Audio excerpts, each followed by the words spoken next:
Breaking news చూస్తున్నాం. Railway Koduru Janasena MLA వివాదంలో ఒక్కసారిగా తన మీద మీడియా దాడి జరిగిందని బాధితురాలు ఆవేదన వ్యక్తం చేసింది. తాను బాధితురాలినని, తనకు కూడా ప్రెషర్ ఉందని చెప్పింది. ఐ లవ్ యూ అనే మాటను కూడా తప్పుగా అర్థం చేసుకుని ప్రశ్నలు వేయడం తనను మానసికంగా కుంగతీసిందని పేర్కొంది. తాను ఎవ్వరిని 25 కోట్లు అడగలేదని స్పష్టం చేసింది. మీడియాలో వినిపిస్తున్న వాయిస్ తనది కాదని, ఆ వాయిస్ ఎవరిదో పూర్తిగా బయటపెట్టాలని డిమాండ్ చేసింది. తాను చేయని మాటలకు బాధ్యత తీసుకోనని, ఆ వాయిస్లో ఎవరితో మాట్లాడానో కూడా వెల్లడించాలని అన్నారు. జర్నలిస్టులకు ఎథిక్స్ ఉన్నాయా అని ప్రశ్నించారు. ప్రతి ఒక్కరి జీవితం వారికి గొప్పదని, మాటల దాడులు ఎదుర్కొనేందుకు ఎవ్వరూ ముందుకు రారని చెప్పారు.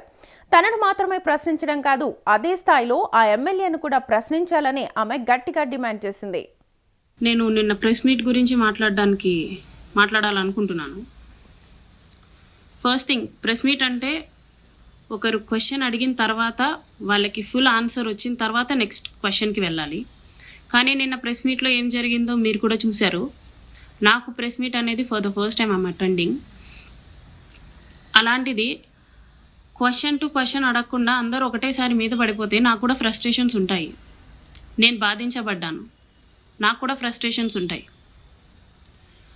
నేను ఫ్రస్ట్రేట్ అవ్వడంలో తప్పు ఉందని చెప్పేసి నేను అనుకోవట్లేదు.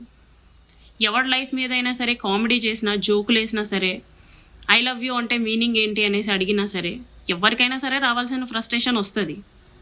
అది హ్యూమన్ ఎమోషన్. ప్లస్ 25 crores గురించి మాట్లాడుకుందాం. నేను ఎవరిని 25 crores అడగలేదు, అడగను కూడా. ఆ వాయిస్ రికార్డ్ అయితే నాది కాదు. వాయిస్ రికార్డ్ వినిపించేసరికి వినిపించే వాళ్ళకు కూడా నేను క్వశ్చన్ చేస్తుంది ఏంటంటే, ఫుల్ ఆడియో ఏది నేను మాట్లాడుంటే, అండ్ ఎవరితో మాట్లాడాను అది కూడా చెప్పాలి కదా. నువ్వు ధైర్యంగా వినిపించినంత మాత్రాన్ని సరిపోదు కదా. 29 seconds ఉంది ఆడియో. నేను నిన్న చూసినప్పుడు నాకే అర్థం కాలేదు నేను ఎప్పుడురా బాబు మాట్లాడాను అనేసి.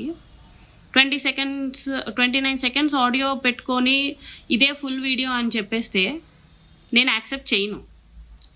ఆ ఆడియోలో ఏముంది, నేను ఇలా అడిగానండి అనేసి ఎవరికో చెప్పటం ఉంది. నేను ఎవరిని అడిగాను? ఆ ఫుల్ ఆడియో ఏది నేను మాట్లాడుంటే ఆ ఫుల్ ఆడియో పెట్టాలి కదా. నేను పెడుతున్నాను కదా, తాతంశెట్టి నాగేంద్ర గారు ఇలా మాట్లాడారండి శ్రీధర్ గురించి అనేసి. మీరు కూడా ఫుల్ ఆడియో రిలీజ్ చేయాల్సింది, నాట్ జస్ట్ 29 seconds. అది నా వాయిసే కాదు. మీరు ఇప్పుడు టాలీ చేసుకోండి. విమర్శకులు ఎవరైతే విమర్శిస్తున్నారో మీరు ఇప్పుడు నా వాయిస్ని టాలీ చేసుకోండి. 1కి 10 సార్లు విమర్శించే వాళ్ళు చెక్ చేసుకొని మాట్లాడండి. అండ్ ఇంకోటి, జర్నలిజం చేసేవాళ్ళు ఎథిక్స్తో కానీ, ప్రొఫెషనల్ ఎథిక్స్ కానీ, హ్యుమానిటీ కానీ ఉంటే అలా టీజ్ చెయ్యరు, అలా కామెడీ చెయ్యరు. చాలా టీజ్ఫుల్గా కామెడీ చేసి, ఒకరి జీవితం నీకు కామెడీ అవ్వచ్చేమో కానీ ఎవడి జీవితం వాడికి గొప్ప. అది తప్పైనా కానివ్వండి, ఒప్పైనా కానివ్వండి, ఎవ్వడు ఇరుక్కోవాలని చెప్పేసి, ఇలా అందరితో మాటలు పడాలని చెప్పేసి ఎవ్వడూ మీడియాకి ఎక్కడు.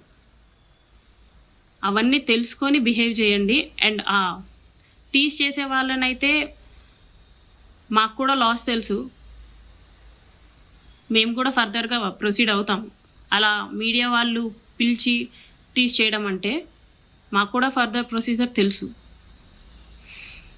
ఏదైనా సరే తెలుసుకొని మాట్లాడండి, బోత్ సైడ్స్. నన్ను ప్రశ్నించేంత ధైర్యం మీకున్నప్పుడు సేమ్ క్వశ్చన్స్ ఎమ్మెల్యే గారిని కూడా ప్రశ్నించేంత స్కోప్ తీసుకోండి. మీరు you people are from media, right? You do have the right to ask even the chief minister. So నన్ను అడిగే ధైర్యం చేసిన వాళ్ళు సేమ్ క్వశ్చన్స్ ఎమ్మెల్యే గారిని కూడా అడగండి. అసలు ఇది నిజమా కాదా అని అయినా అడగండి, చెప్తారు కదా. కమిటీస్ కూడా వేశారు కదా, తెలుస్తాయండి నిజానిజాలు.